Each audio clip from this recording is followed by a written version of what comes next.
Hello, everybody. I'm here with Dr. Charles Clancy from MITRE. Good morning, Dr. Clancy. How are you? I'm great. Thanks for having me. Yeah, thanks for being on and taking the time to speak to us today.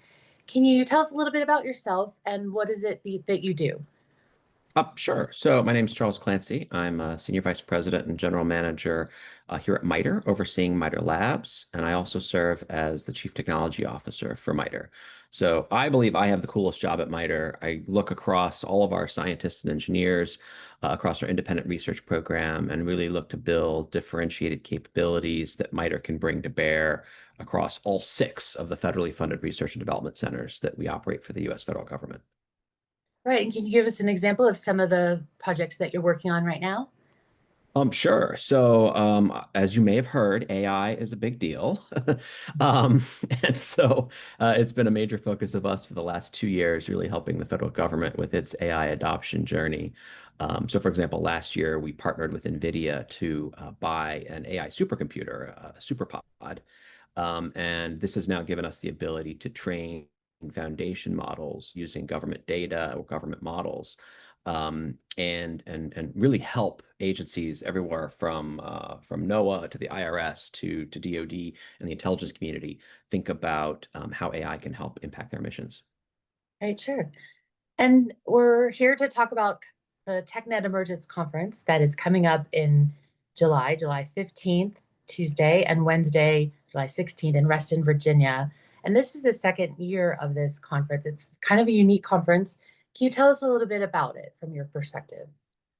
Yeah, I think TechNet Emergence is a really interesting venue for FCA. Of course, major conferences focused on things like command and control and cyber, but I think emerging technology is such a critical component of where those fields are going that I think it's really important for FCA to really put its sort of weigh in on these issues. Emerging technologies like everything from semiconductors to quantum to AI are really going to shape the future of military communications, command and control as a whole, as they're infused and adopted into different programs and systems. And so I think making sure that the sort of FCA community is tied in to understand what's happening in these spaces is going to be extremely important so they can help shape how these technologies then impact their mission spaces. Right, sure. And MITRE has been a key partner since the inaugural event last year. Can you tell us why this was important for MITRE to partner with for this event? Sure. Well, personally, I have been a longtime partner of FCA. I'm wrapping up 4 years of service on FCA's board and executive committee, and spent a decade with FCA's intelligence committee.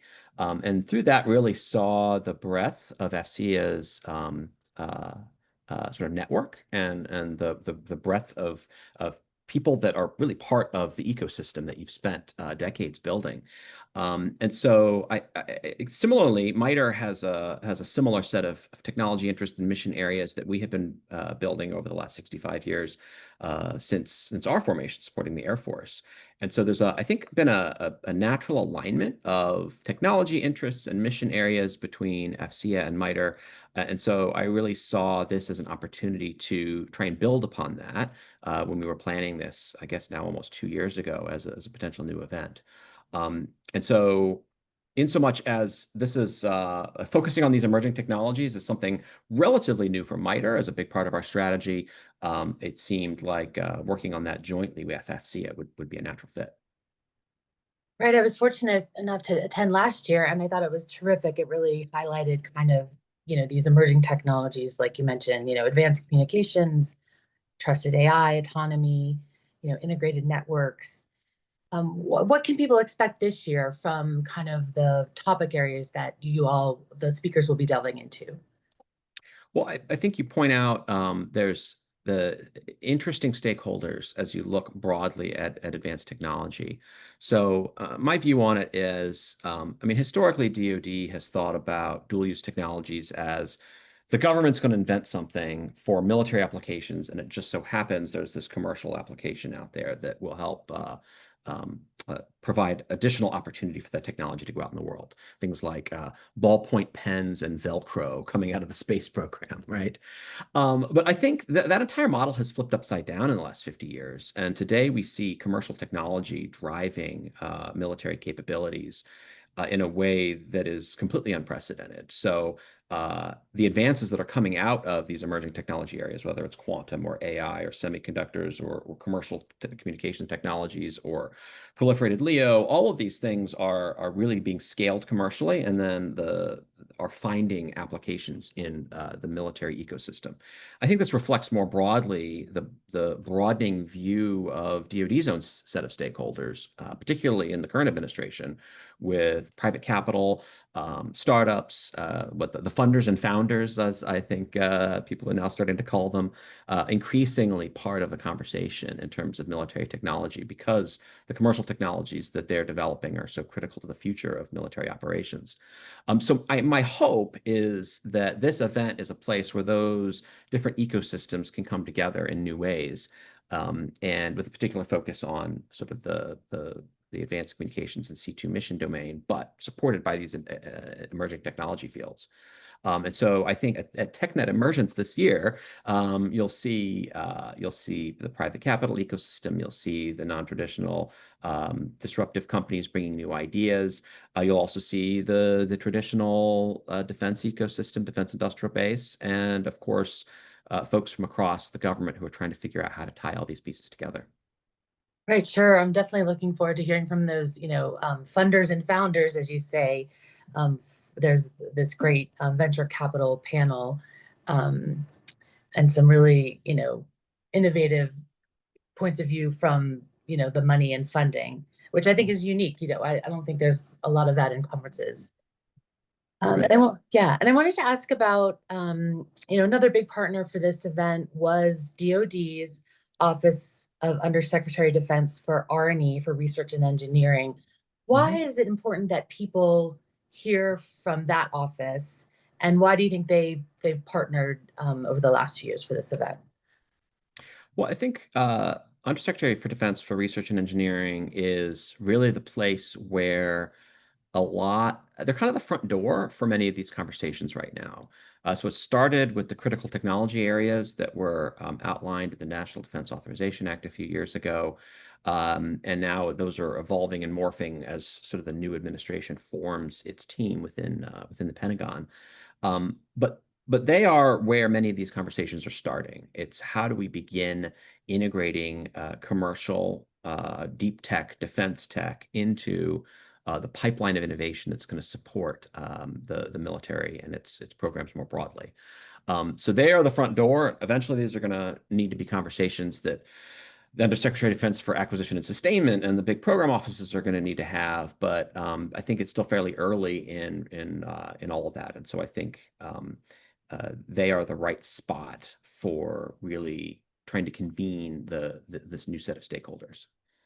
Right, sure. And there's another panel that talks about the National Innovation Strategy, and I'm not sure if people know about that. Is there anything you can share there on kind of why that's important to understand? Well, I think, again, you're looking at innovation being funded differently. Over the last 50 years, we've seen the share of federal funding for innovation and research and the share of commercial and private funding for innovation sort of flip. So now we're in the mode where venture capital and private equity are really driving much of the agenda. They're picking the winners and losers in a way that historically the US government had a greater role in. And so figuring out how to make sure that they are making investment decisions that will support the needs of the federal government, both in terms of developing military capability, but also supporting economic growth, is like you need new interfaces to allow these groups that historically didn't talk to each other to talk to each other. Right, sure.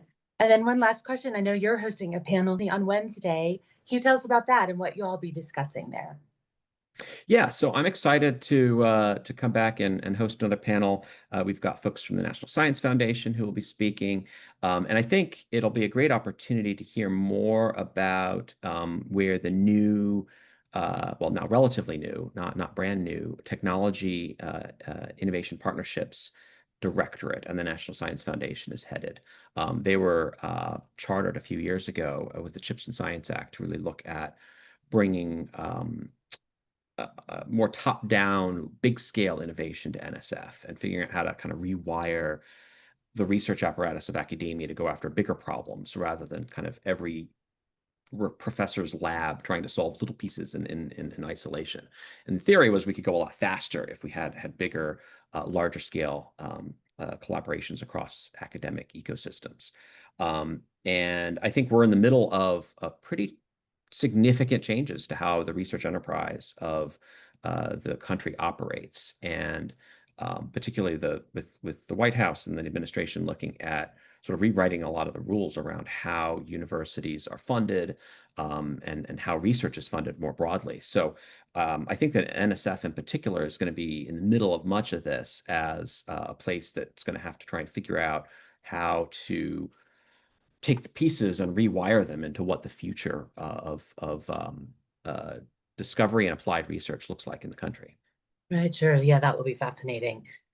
And anything else you wanted to share and highlight about this event? No, I'm excited to partner with FCA. I'm excited about participation from Undersecretary for Defense for Research and Engineering and the broader set of stakeholders. And yeah, I think everyone should go sign up, and hope to see you there. Oh, that's great. Well, thank you. Thank you for sharing your leadership and your expertise for this event and in the work you do. So thanks. All right, thanks so much. All right, thanks.